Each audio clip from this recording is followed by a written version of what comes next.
1830 was a year of revolution in Europe. Belgium, France, Switzerland, and in Greece, the struggle to independence from the Ottoman Empire was finally successful. And in this dramatic year, Poland was no exception. In this programme, we look at the November 1830 revolution, which gave the Poles 9 months of freedom, of independence, the only 9 months they had between the third partition of Poland in 1795 and the re-emergence of the Polish state after the First World War in 1918. Join us on Poland Daily History for this dramatic story.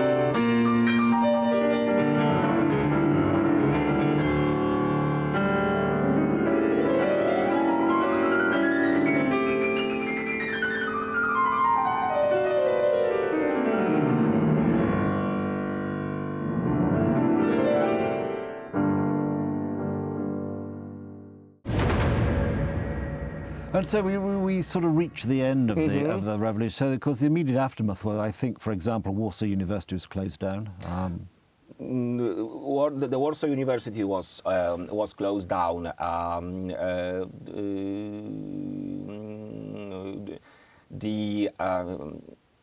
Poland was the Congress Kingdom was divided into Voivodeships. Right. I mean, there's a class. It's a Polish term, anglicized. It's an anglicized. We would say provinces, probably. Yeah, but I wanted to make a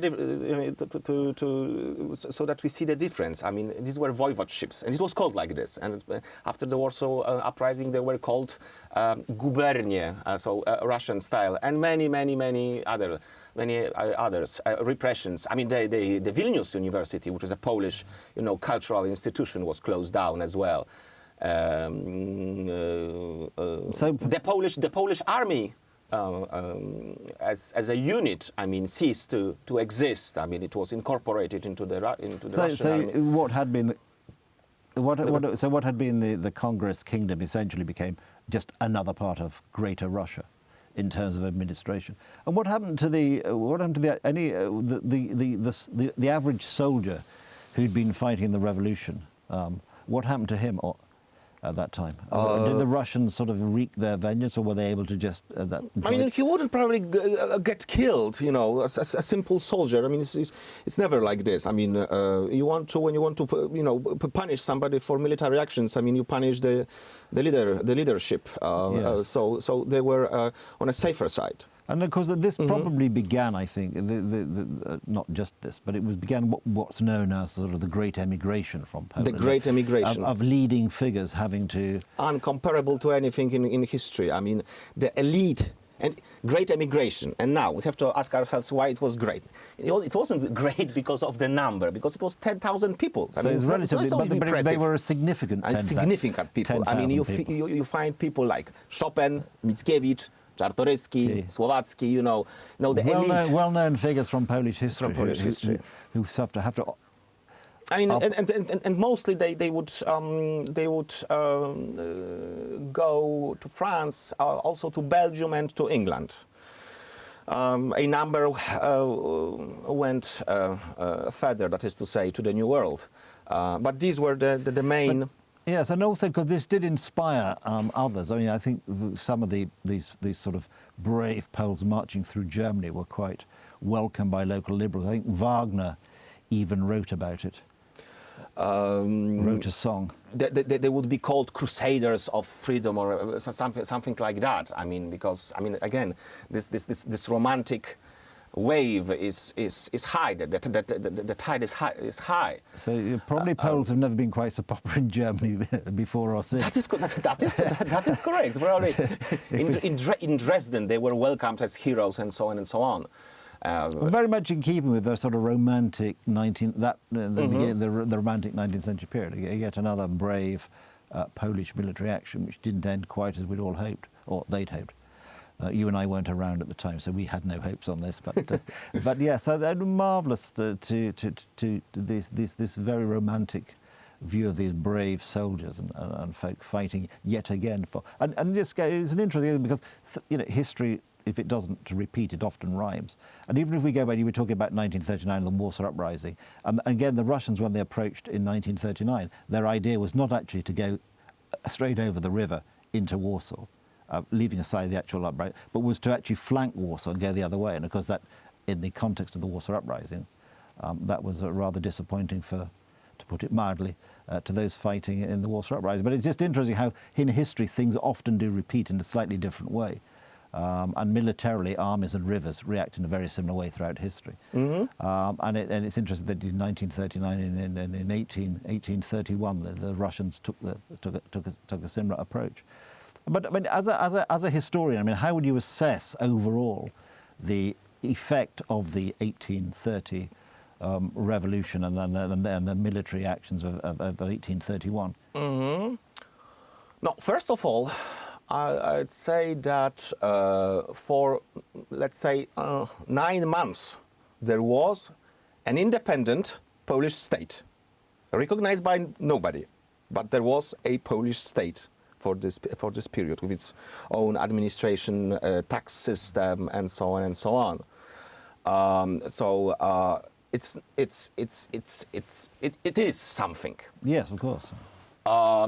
Secondly, I would say, because many criticize those Polish crazy, risings that lead to nothing. No, they don't. It's not that they lead to nothing.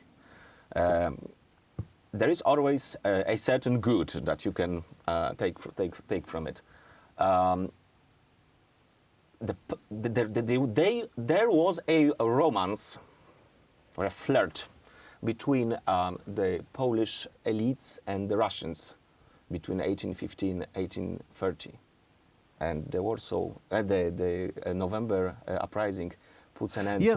I mean, in a literal sense, because it's probably worth mentioning briefly that, of course, Grand Duke Constantine's wife was in fact Polish. Yeah. Not that he took that as much encouragement. Madame Grudzińska. Not that he used that as much. I mean, Great Duke was. I mean, he was. I mean, he had some, psychological. I mean, he was cuckoo, but he definitely he liked his Polish army, his Polish officers, and had some, sympathy for the Polish case. And then he dies in 1831. We don't know exactly why, but he dies during the uprising. But coming back to my point, I mean, it puts an end to this, attempt to make this nations closer. We didn't become, Scots of the Russian Empire. No, I suppose you didn't become the Greeks to the Roman Empire. It was another analogy which a British Prime Minister used with respect to the British relationship to the United States after the war. So essentially it was an attempt to tame Russia, which actually wasn't ultimately successful. But again, of course, great inspiration, and as you say, the one period between 1795 and 1918, when there was, albeit for a few short months, a functioning and an independent, unfortunately not recognised by anybody else, but an independent Poland. And another thing from the cultural perspective is that many people left Poland, as we mentioned, and moved to Western Europe. All these Mickiewicz's, Chopins, and so on, who longed for their country, and from that longing, many masterpieces, works of art were created. Well, that's interesting, because I think art is often stimulated by adversity. The poet derives his or her inspiration from some great event. And great art. So it wasn't all a waste of time. It was yet another step on this road to the free Poland in which I mean, we can live? criticize. I mean, we can criticize the commandment. We can criticize, you know, lack of energy or the quarrels within the. But that's Polish. always. I think that's always the like- case in revolutions. Anyway, that's been fascinating, Dominic. Thank you for coming to the studio, for talking about this very exciting event in Polish history. Many thanks. And that's all for this programme. Do join us again on Poland Daily History when we look at some more exciting stories from the history of this very interesting country.